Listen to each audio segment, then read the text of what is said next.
VCY America presents Crosstalk, a nationwide call-in program discussing issues that have an effect on our families, our communities, our churches, our nation, and our world.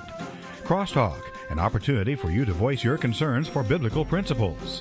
And now live by satellite and around the world on the internet at vcyamerica.org. Here is today's Crosstalk. And a pleasant good afternoon to you, and good noon to those in the Western time zones. Good to have you with us on Crosstalk today. And I'm sure there's a lot of opinions floating around after the big, the big debate, I guess you call it, between the vice presidential candidates, and lots of opinions as to who won or what was accomplished. That will probably come up in our discussion, if that's something you want to mention your opinion on. However, I want to spend a couple of minutes with you and share with you a point that I think is becoming a real wrestling point in the minds and the thoughts of those going to the polls coming up here in not too many days. I've heard people have called, and even on this program, have said, well, I'm really struggling this issue of voting for one or the other because one appears to be a Muslim. This has been alleged by those who have studied many of the interesting things that have happened and steps that have been taken and words that have been said and jewelry that's been worn. And then there are those who are on the other side of the coin. They're saying, well, here we have a Mormon who is outspokenly admits he's a Mormon. And so how do you make a decision on that, being that you're a Christian? And I've heard a lot of people, there have been some people that have said, I'm not going to vote. I'm just not going to vote. That's the way I'm going to do it. Well, let me just say this, that you are going to vote when you don't vote. You see, elections and the results thereof cannot be done as something that's neutral. It's either choose one or the other. If by not choosing you just eliminate your voice, and if it's a matter of principle and that's what you want to do and you don't want to get involved, one of the problems we've faced over the years that have gone by have been many people who call themselves Christians who recognize the importance of being custodians of the liberty that we have and making hopefully proper choices for leadership have not even been at the polls. There have been thousands of people who don't even vote, much less even take the time to find out what these people believe. And so it's bewildering, I'm sure. And I'm not here to support one candidate over the other. That's not the point. But there are people who are looking at the situation and they are saying, well, let's see now. If I vote for one, and I guess one comment from a listener was this, well, in the case of our president, he calls himself a Christian, but it appears to many that he is strongly sympathetic to Islam. They look at the other side of the coin. They say, well, he is a Mormon, but he is openly not hiding his beliefs. Now, these are interesting points. And I thought we'd take some time today to open the phone lines right away. In fact, I'm going to press the clear button, which means lines are open right now to discuss this. And I know there are some of you that say, well, I'm just not going to vote. I'm not going to vote. There are others that say, well, I'm going to vote for someone else that probably will not win, but I'm just going to, as a matter of principle, that's what I'm going to do. And it raises a big issue in the minds of many people. I know that the question of what Mormons believe, what Islamics believe, in each case are alarming. But the question was stated very succinctly by one of our listeners, and I thought it bears repeating. Are we voting for a president who is going to be a theological leader, or are we voting for a president who will be a business person, a custodian of a business manager, a security manager, a person that is called upon to guide the corporate operation of our country? Those are two questions. I thought I would raise another question today to stir up, and I know that it'll cause you a little bit of angst, but let's put it this way. Let's say one of your children became extremely ill, and there was an operation needed in order to save that child's life. And the surgeon or the doctor that is available, first of all, you had a doctor who was just a general practitioner who didn't know much about surgery, and he was a born-again Baptist. And the other man who was there to do the surgery happened to be an Islamic, but was well known for his skills in the surgical realm and could easily handle the problem. Now, how would you respond there? That's a pretty heavy question, because now it's in a different ballpark. Now we're talking about the life of our children, and would be the right decision. Many of you would ask the question, now, if I knew that the person who runs the drugstore where I buy my medical supplies or whatever convenience things that you buy at the drugstore, is the manager a Christian or is he not? He might be a Muslim, a Catholic, a Lutheran, a Baptist. You don't know. But now, does it, if you were to find out what their religious beliefs were, would this make a difference to you? Now, I happen to know that many of the gas stations that I stop at many as I drive thousands of miles every year, that I'll pull into a gas station, and when I go in to either pay the bill or pick up something to munch on as I drive, I look and I find that the person behind the counter appears to be Islamic or Indian or of a different background. I think some have become aware that one of the gasoline suppliers is strongly financed and heavily owned by Hugo Chavez, a man who is certainly a man threatening our liberty, a man who hates America. And does it make a difference on those issues? Some people say, well, I didn't even think about that. And how does this relate? How do we vote? How do we handle decisions now as far as America is concerned? Would it be similar to a child that's life's hanging in the balance, and you made a choice based upon who was available and who was not? Or would it be like a country whose life is hanging in the balances and could be the demise of our country? These are heavy things. Well, we're going to go to our phones, which are absolutely jammed, and take your calls from all across the country, wherever you are. And the phone number, I didn't even give it out yet, but it's 800-733-9829, 800-733-9829. And with that, we go to Portage, Wisconsin, and we're going to talk to Jack. Jack, you're on the air. Thank you, sir. God bless. Yes, I sir. sense that you are having difficulties. I wish I could make a greater contribution than I have. Mm-hmm. But I do appreciate everything that you do, and I listen religiously to this channel, program, station, that I want. I called in to say that I am far less worried or afraid of Mr. Romney's Mormonism than I am of Mr. Obama's, and I don't know what word you would use, Islamitis or Muslimitis, whatever. In any case, I thank you, sir. Have a good day. Okay, thank you for your comments. Right now we're going to go to Kathy in Monroe, Wisconsin. Kathy, you're on the air. Hi. We as Christians need to be voting according to the Bible, what God's Word says.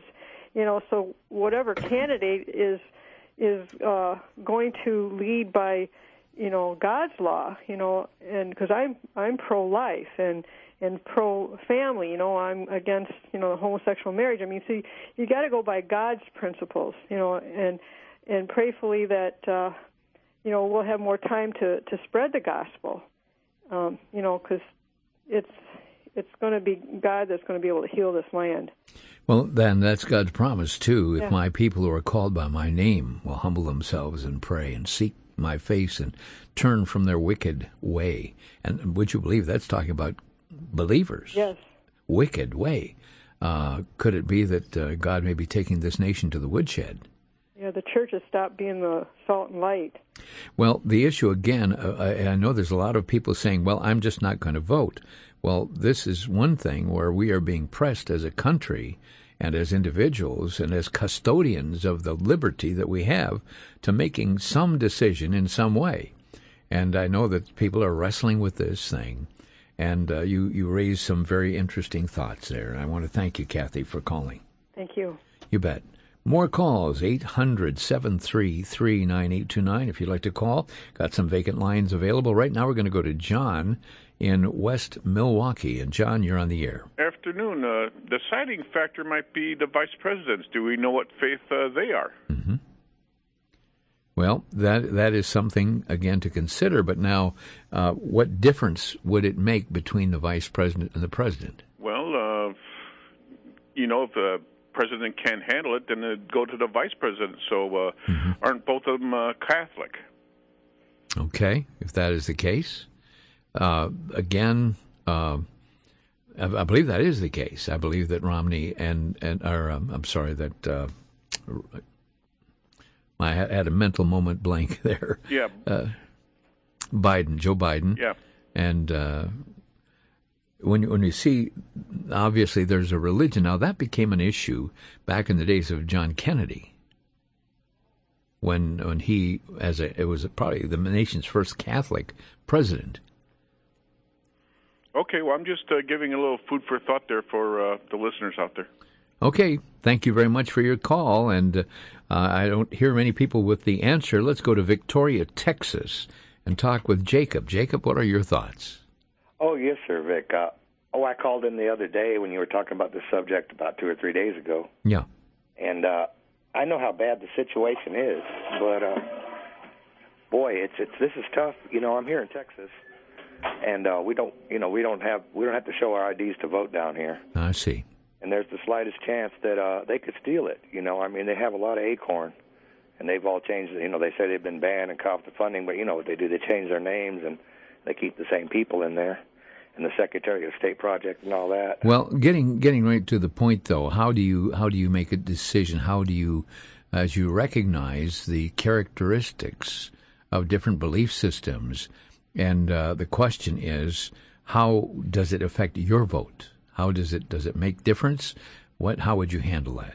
Yeah, I would have if they had passed the voter ID law here. I would have just wrote in Alan West and Michelle Bachmann for the vice president. But now there's the slightest chance that they could steal the election here. I see. Okay. Well, thank you, Jacob, for calling from Victoria, Texas. There. Let's go to Madison, Wisconsin, and talk with Ken. Ken, you're on the air. Hey, Vic, bless you and the VCY Ministries. I would say like 4 years ago when Huckabee was running, and to be politically correct, he never once questioned Mitt Romney on his Mormonism, their beliefs and such. And if someone would have asked Mr. Romney, what planet is Jesus on, and that would have ended it right there, and we'd have Huckabee running again. Also, it's just no one has the politically. They all have to be politically correct and can't tell the truth. And they could mention all the things Obama's done for gay rights, which totally turn the majority off. Okay, we're going to come right back and take more of your calls on this subject. A bit confusing. Well, a lot of folk are frustrated, and the question is, how do you respond? What is your thought on this matter? We'll be right back. This is Crosstalk. Back to Genesis with Dr. John Morris, scientist with the Institute for Creation Research. Dr. Morris, can you give us an example of a beneficial mutation? No, I really can't, Chris. If we define a beneficial mutation as one which actually adds genetic information to the genome, then none has ever been observed. There have been a few mutations which caused a temporary benefit, but these would hardly be considered beneficial for the organism. For instance, chickens are sometimes born with no feathers. This might be beneficial to humans because they don't have to pluck the feathers in order to cook them. But I doubt that the chicken would appreciate this mutation. This is indeed a loss of genetic information, not a gain. Evolution needs beneficial mutations, but the fact is no really beneficial mutations which add genetic information to the genome have ever been observed. That's because evolution never happens. Creation, now that happens, just like it says back in Genesis. For more on creation, visit our website at www.icr.org.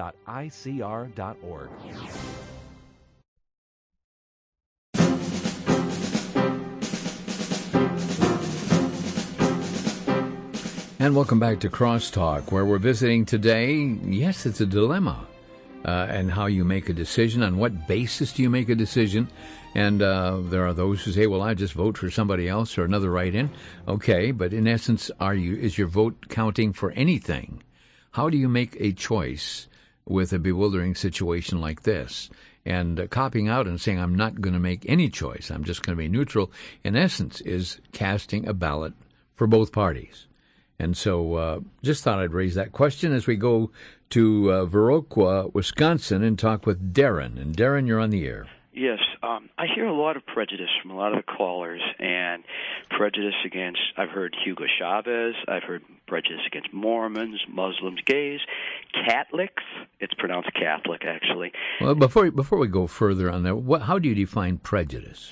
Prejudice is, and I'm a nurse, and prejudice is where you stereotype people. And how do you? What do you mean when you say stereotype people? Well, I've heard you say things like, if a gay man wants to wear a dress. Yeah. Well, isn't that what they do, sir? No. Some of them do. Most gay men do not. Transvestites do, right? That's exactly transvestites, and that's actually a very low percentage. I see. Well, we're not here to defend or talk about gay issues at all, sir. But what's your comment, aside from accusing us of not pleasing you by what we say? In America, we still have the right to speak. What's your point? Well, I'm going to vote for President Obama because you invited people to call in, and I noticed that you don't have too many callers. And the other side, sir, our lines are jammed, sir. But it seems it's all one-sided. Okay, well, that's what open and free speech is all about. So you shut out the left as well. Okay, yep. Have a nice day, sir. I'm sorry you feel so upset, because we give you an opportunity to speak, and let's not be bitter over things. Let's go to Fort Scott, Kansas, and we're going to talk with Greg in Fort Scott, Kansas. You're on the air. Hi, Vic. Appreciate your program and bringing up this issue. There's I'm a pastor, and a lot of serious issues here that we have to address as believers. Yes. That look to the Bible as our foundation for faith and practice. Mm-hmm. And this election has been a struggle that way. You look at the history of our nation and the fact that it was founded on biblical principles, that our founders said that it was incumbent on us to elect Christian men as our leaders. And honestly, I think the choice that we had between the two major parties this year may be an indication of the removal of God's hand of blessing, because essentially you're going to say, well, which is the lesser of two evils? Mm-hmm. We don't have a man who knows God. We have two children of darkness, according to Scripture. Mm-hmm. So which child of darkness is to lead a country that was founded on the light of God's Word? It's not, that's a tough spot. Personally, I will vote for a third-party candidate. I don't necessarily encourage others to do that. You have to vote your conscience before God. Mm-hmm. But I see it as a matter of accountability to God. When I stand before Christ at the judgment seat, I don't ever want to have to try to explain to him why I voted for someone who was pro-abortion, which both of these candidates are, at least in certain situations. That is the major issue, I think, for me, is the life issue, and I just I can't go there on that one. So that's kind of where I stand on it. Well, Greg, I appreciate you calling. Thank you, Greg. Okay, thank you. From Fort Scott, Kansas. Let's go to White Lake, South Dakota, and talk with Bo. Bo, you're on the air. Yes, hello. Thank you for taking my call. Yes. I wanted to say that, I understand the dilemma and I understand the frustration. I recently have started a Sunday school at my church, and we are doing a comparison between Christianity and Islam. And for all those who are really curious and who really, really want to know, I would suggest that you do some research as far as the Islamic religion is concerned, and then take it and compare it to what we as Christians believe in as far as our faith is concerned, and then make the decision for yourself.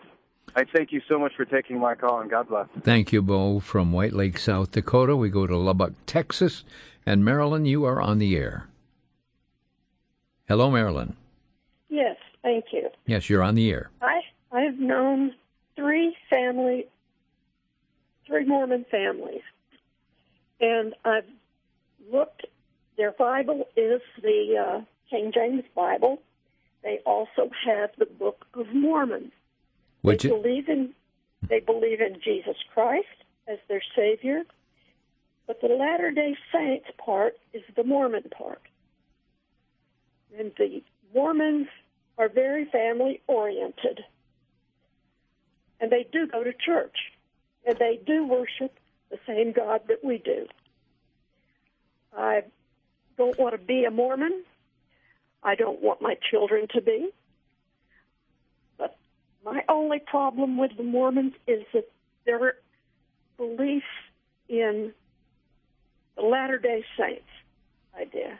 Now, are you aware that Mormons believe, that Mormonism teaches that Jesus and Beelzebub, or the devil, are kid brothers? I've not heard that from any of the families that I've known, and I've not seen that in the Book of Mormon. Well, let me just say that there are some very serious departures from the King James Bible in that area. And this is what makes it so bewildering, because there are certain doctrinal beliefs, the belief that every Mormon will inhabit a planet and be their own god and have many wives and things and spirit children and things of this nature. So there are many things, and I think painting it as just another evangelical group is if you study carefully the true Mormon doctrine, you'll find that there are some very radical differences. All I'm saying is that for me, I'd rather have a man in office who goes to church, who is not trying to take over the country with a fanatical group. Okay.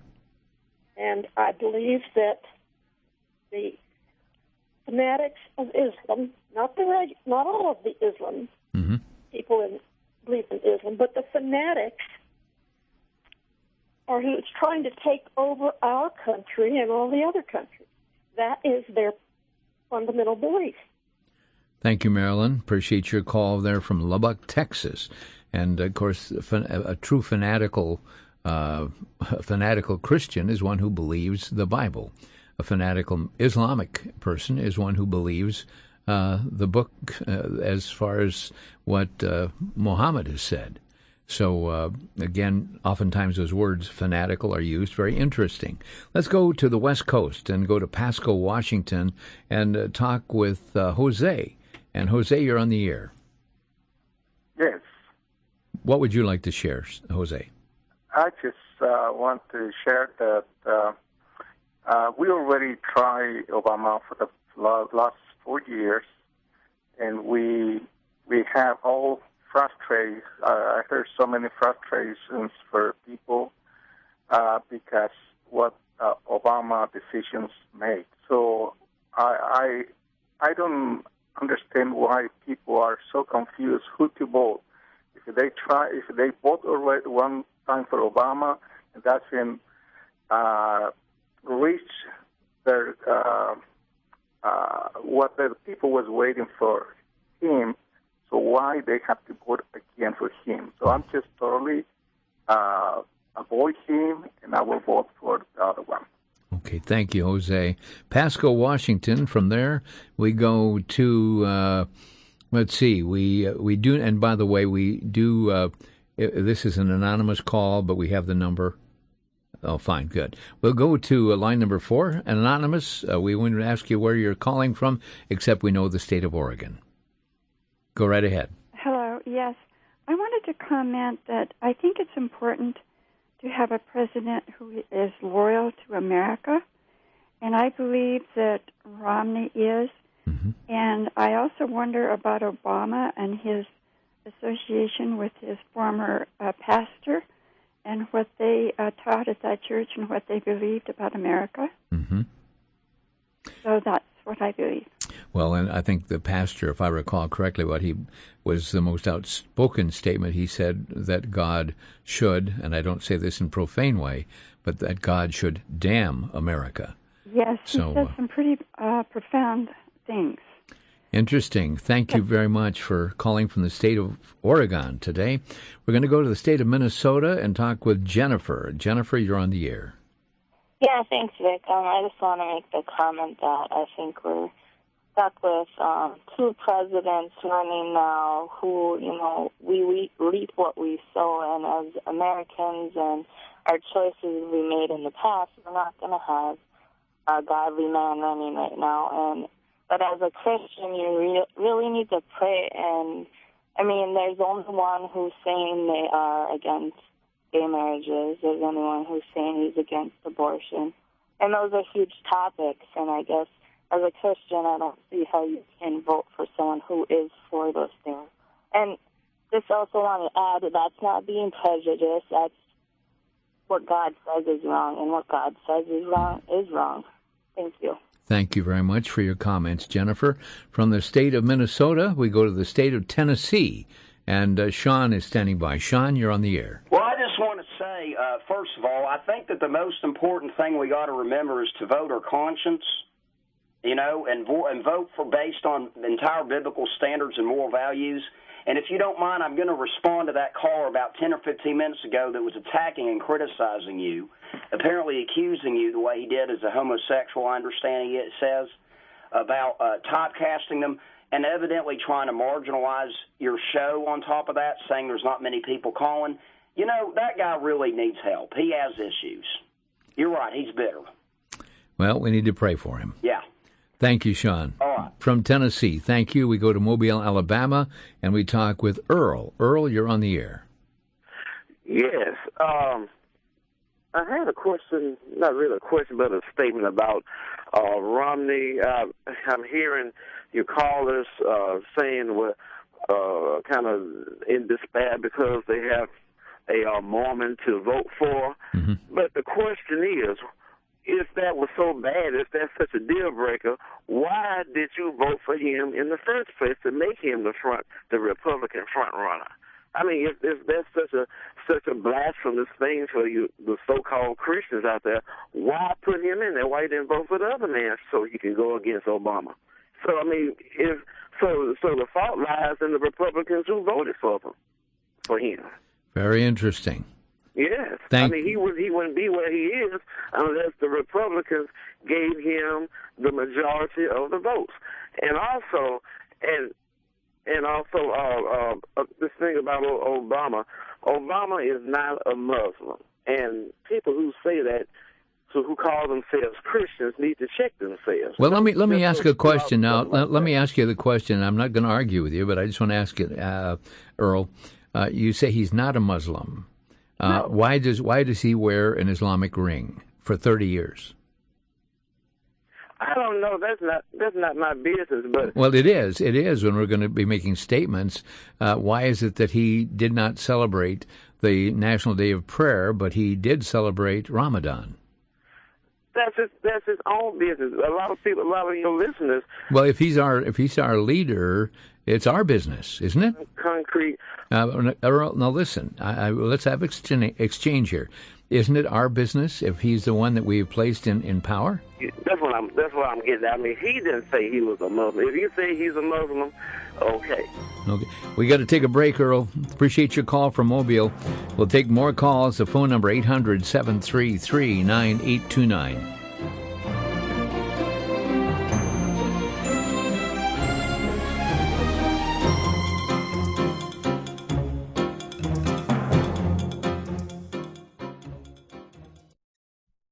All of us try to domesticate Jesus. In little things like doubt, anxiety, or fear about the future, we let him into our lives, but only so far, until our control is threatened. Then we send him back to his room, back to his box. In the book, Domesticated Jesus, author Henry Krause takes a hard-hitting, soul-searching look at this atrocity that we commit every day. He challenges each of us to find Jesus as the grand treasure that he is, and to see him in real life more and more every day. He also hits the reader between the eyes, addressing how many domesticate Jesus by wallowing in guilt, hanging on to bitterness, exhibiting anger, being complacent in Sunday worship, hiding our sin, and many more areas that need to be examined. To receive your copy of the booklet, Domesticated Jesus, send a donation of $15 or more to VCY America, 3434 West Kilbourne Avenue, Milwaukee, Wisconsin, 53208.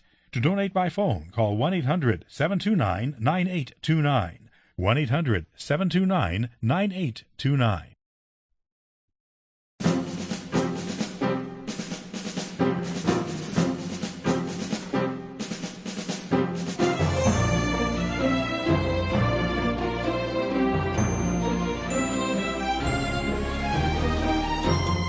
Okay, we're going to take some more calls, but I want to raise that question which I raised earlier. Nobody's addressed it so far, and I just want to bring it back because I'd like to have somebody answer that.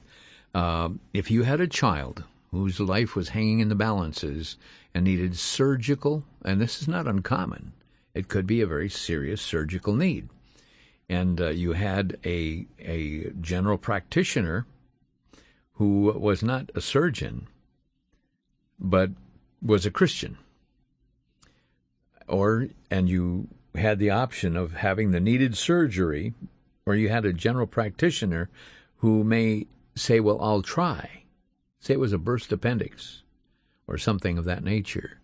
Would it make a difference? Now they say the surgeon was Islamic or a Mormon.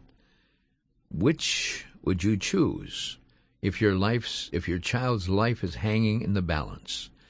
It's kind of a loaded question, I admit, but it's the kind that has to drive us to start weighing what decides how we decide.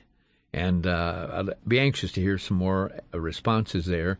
Let's go to Steve in Florida. And Steve, your thoughts there. Thank you, Vic. Good point. If I chose a Mormon doctor, that's my business. But the Mr. Obama is evil, clearly.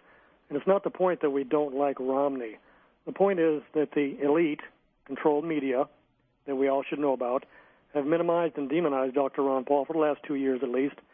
And the elite have offered only two candidates, evil and evil light, as candidates. Only evil and evil light. I take 2 Chronicles 7:14 very seriously, as I've been saved when I was in Vietnam.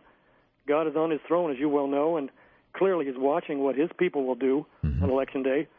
And one day each of us is going to give an account to Christ. Did we vote for evil or evil light? And I'm still a student studying my Bible, only been saved 30 or plus years or whatever. I can't find anywhere in my Bible, the King James, that tells me to vote for evil or evil light. And you could put a gun to my head, any kind of gun that I used in Vietnam, or you could march me to the guillotine right now. I would not vote for evil or evil light. I will answer to Christ one day. All right, Steve, thank you very much from Florida. We move right along to Chippewa Falls, and Brad, you've been very patient on the air. Brad, you're on the air. Hi, Vic. Well, I guess I would pick the better doctor for the surgery myself, but I wanted to make a point about this evil and evil light, or lesser two evils. Sure. Every single time you vote for the lesser of two evils. I actually we haven't had a real solid, rock solid Christian man in the office in I don't know how many years. Ever? Perhaps. Ever? Yeah. And the one thing I do really like about Mitt Romney is the Mormon belief about the Constitution. They believe it's a God-given, God-breathed doctrine, even though I don't agree with that. But he has the utmost respect for the Constitution because of the Mormon beliefs, where, that actually is more appealing to me for having a Mormon than maybe even a Christian, because a lot of the Christians that we've got haven't really delivered, on those aspects. Okay. Well, Brad, I thank you for sharing your thoughts from Chippewa Falls, Wisconsin. Thank you, sir. Moving right along here, Dolores in Minnesota, and let's see, that's line one. Hi, Dolores. Hi there. How are you today? I'm very well, thank you. Your thoughts? Well, I have to vote for morality in as much as possible. I am not going to throw my vote away. The Bible says, him that doeth to do good and doeth it not, to him it is sin. So I will be voting for Romney because he has taken a stand against abortion and against gay marriage. Okay. Thank you, Dolores. What part are you, in the northern part of Minnesota or southern part? I'm in Silver Bay, and I hope to see a representative. Well, we'll see you there Sunday night or Saturday night. Yeah, you bet. Okay. I'll look to see you, Dolores. Thanks. Yes. Bye-bye. Bye-bye. Oh, that's neat. Okay, let's go to Pewaukee, Wisconsin, and Danette. Danette, you're on the air. Hi, I would just like to make a comment about all the people who are claiming that they're going to vote third party or sit home. Mm-hmm. Our choice for a third party is during the primaries to vote for the godliest man that's running. Once it gets to this point, we only have two choices the way our current government is set up.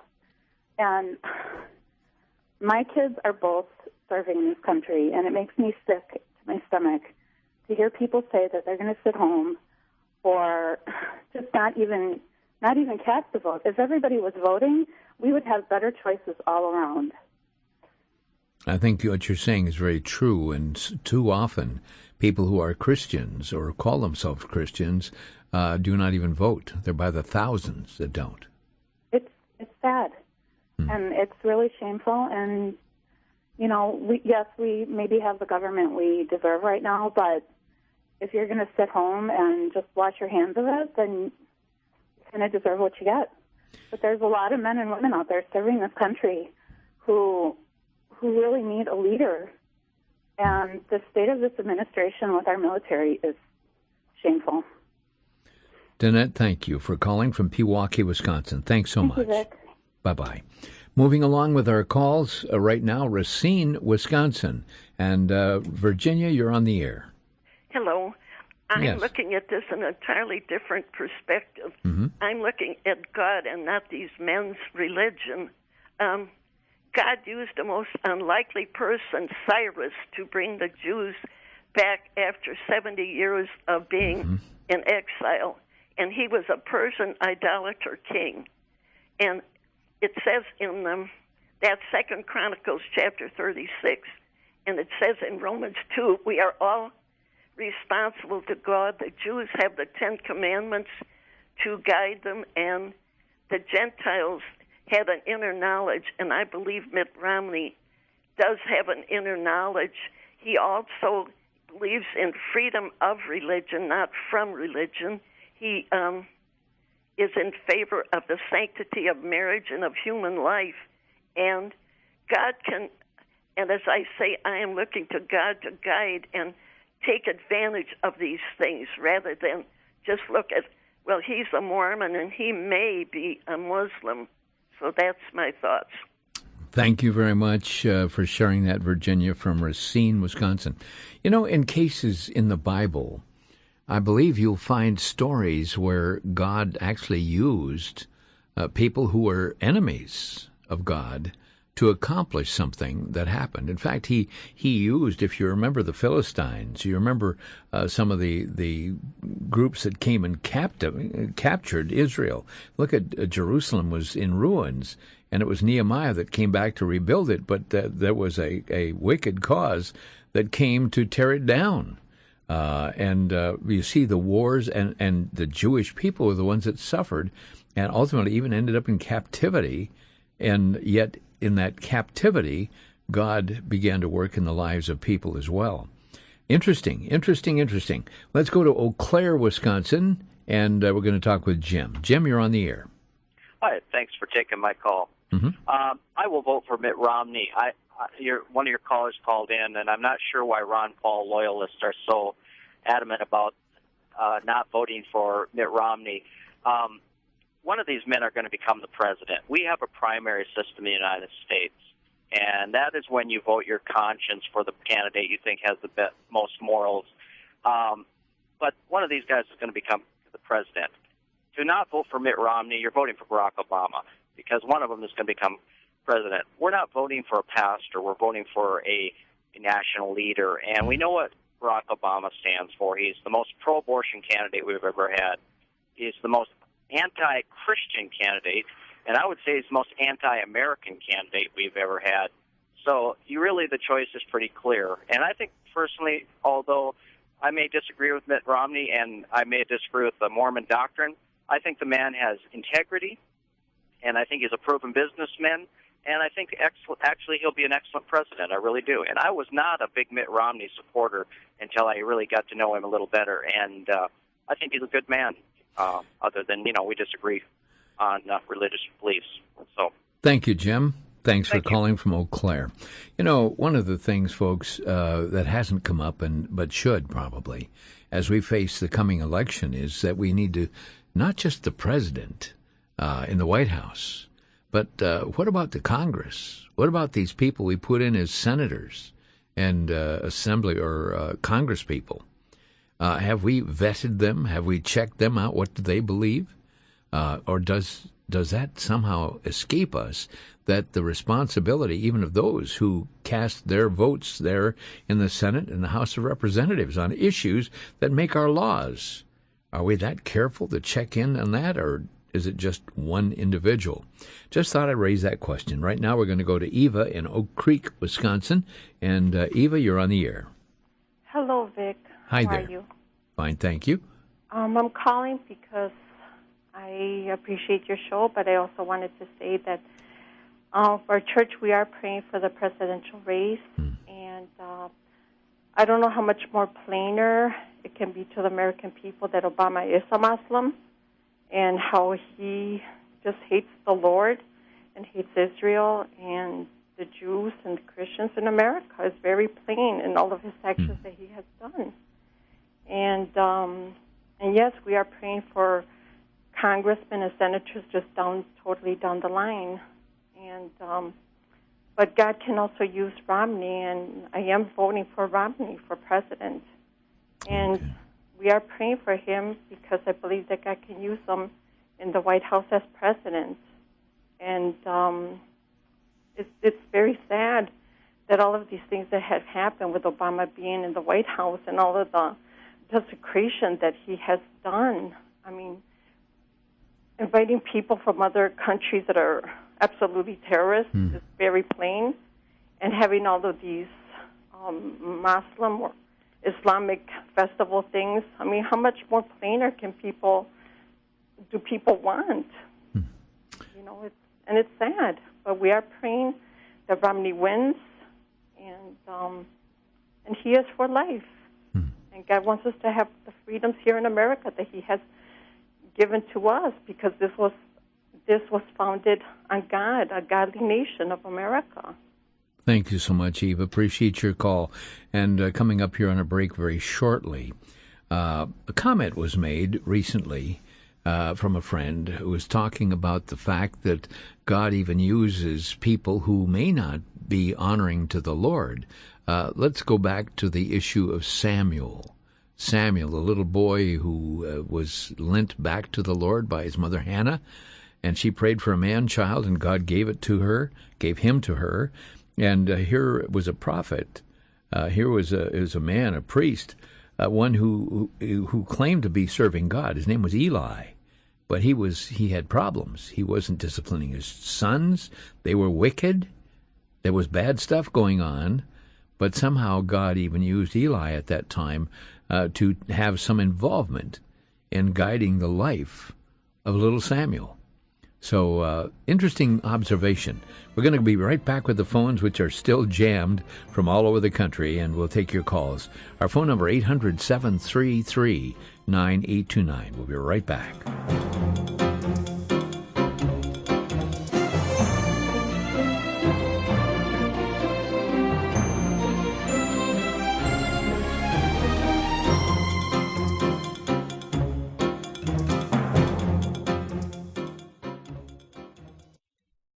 For the Worldview Weekend Minute, I'm Brandon House. Our website is worldviewweekend.com. I often hear people say, isn't it okay if evangelical leaders enter into spiritual enterprises and services with unbelievers, as long as those unbelievers are affirming the idea of God, the idea of Jesus, and some of our Christian values? No, it's not okay. In fact, some of those who are saying this are uniting up with people like Glenn Beck, who believe in another Jesus and another gospel. God does not need the unsaved world, and he certainly doesn't want even the demonic realm to affirm what we're teaching, because it confuses people. We see this in Acts 16, where Paul and Silas were being followed around by this woman who was demon-possessed, and this demon says through this woman, these men are the servants of the Most High God who proclaim to us the way of salvation. This was a true statement.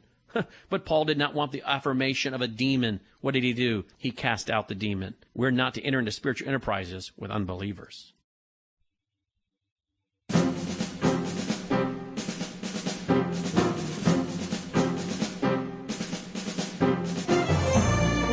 And welcome back to Crosstalk as we talk with you or you talk with us, taking calls from all over. We have a call from, anonymous call from Michigan. And Michigan, go right ahead. Are you talking to me? Yes, ma'am. You are on the... Yes, I wanted to say that my heart has been totally broken by the pictures I've seen of our babies being slaughtered. It's really just really devastated me, because now they, under his policies, under Obama's policies, they get bigger and bigger, and they're fully viable. And, I never was a fan of MITs, but I know that all of Ron Paul supporters and all these people that want a perfect leader are going to give the vote to Obama, and the death march is going to continue in the most bizarre way, and he's going to try to force all these religions and all the people that are against this, he's going to try to force them. He's also going against Israel, and I've heard some really wonderful people earlier discuss these things, and against marriage as God ordained it.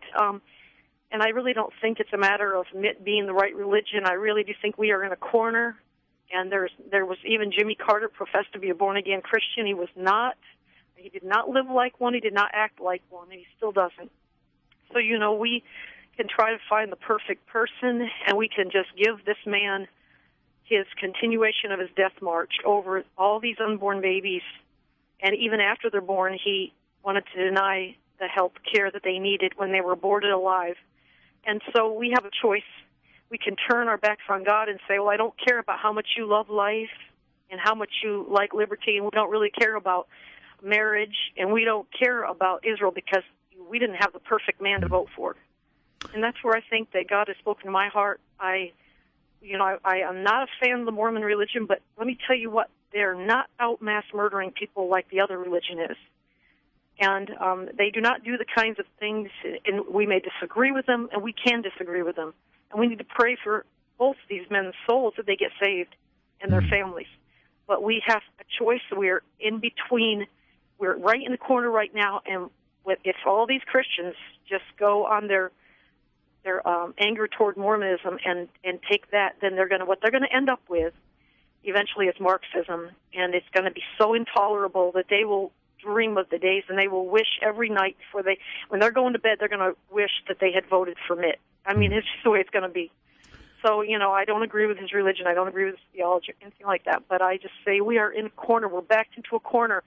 And we are going to either protect some human lives, and we're going to protect Israel, or we're going to turn our back on them, and God is going to punish us because we're under a curse. While we are cursing Israel, we are under a curse as a nation.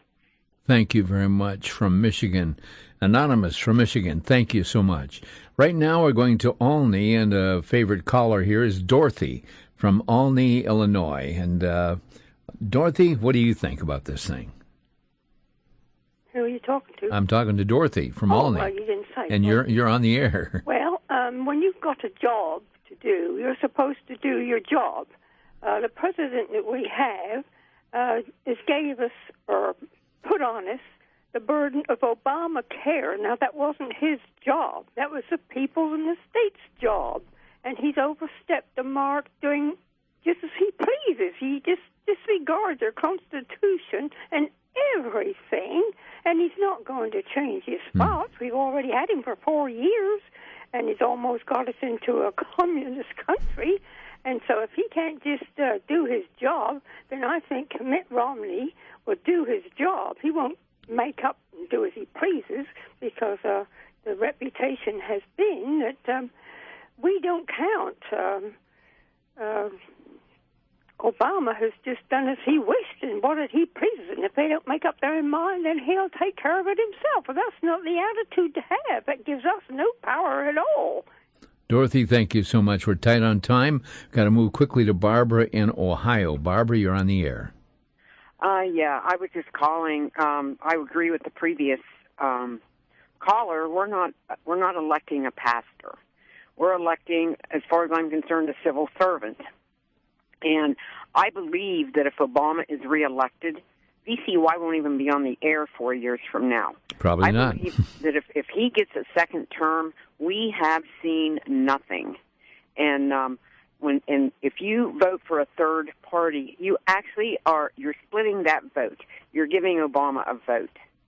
And I think that if he gets this second election, I think that there's going to be things go on that you've never dreamed of, and you are going to wish that you had gone out and voted for Romney. And no, I do not believe in the Mormon faith, but like I said, we are not electing a pastor. Thank you, Barbara. Got to move very quickly. Tomah, Wisconsin, you got about 30 seconds, James. Thank you for taking my call. I just wanted to agree with the previous two callers in the issue we need to vote on is constitutional adherence in all of its facets. And I mean freedom of speech, freedom of religion, freedom of conscience, which is implicit, the right to keep and bear arms, the sanctity, absolute sanctity of life from conception to natural death. And neither of these candidates has a stellar record on any of those. However, Mitt Romney at least comes from a religion as a bishop in Mormonism. He at least comes from a religion that does not believe in the murder of infants and does not preach a belief in homosexual marriage, although he performed some of them. And the previous callers are right in that a vote for any third party is a vote for Obama, although there's a lot of ignorance in blaming the Ron Paul supporters. Okay, we're out of time, my friend. James, I'm sorry we had to cut things off there, but we're just moments away from closing up shop here. And I want to thank all of you for calling and sharing your thoughts. Again, we're not here to tell you how to vote. You shared your thoughts on the air. Vote prayerfully. Pray that God will give you wisdom. Because if any man lack wisdom, let him ask of God. And as we face these issues and the comments that have been made regarding not voting for a pastor, but as a manager of our governmental affairs, whatever it is, we need to pray and ask God to show us what the answer is there. And as the days draw nearer, not too many days between now and then, you might invite somebody to vote with you. And again, pray for his wisdom, his guidance. Well, this is the end of the week. I want to thank you for joining us on Crosstalk. And again, looking forward to our friends up in northern Minnesota. We'll be looking forward to seeing you Saturday night at 7 o'clock there at the Singspiration there at Palisade Baptist Church, 7 p.m.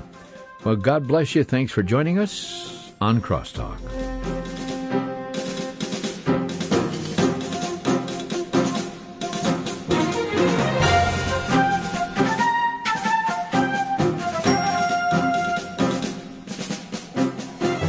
Listening to Crosstalk via satellite and the internet from VCY America. Views expressed may or may not be those of this station. For a CD of today's program, send a donation of $6 or more to VCY Tape Ministry, 3434 West Kilbourne Avenue, Milwaukee, Wisconsin, 53208, or download by RSS or podcast from crosstalkamerica.com. And join us again for Crosstalk.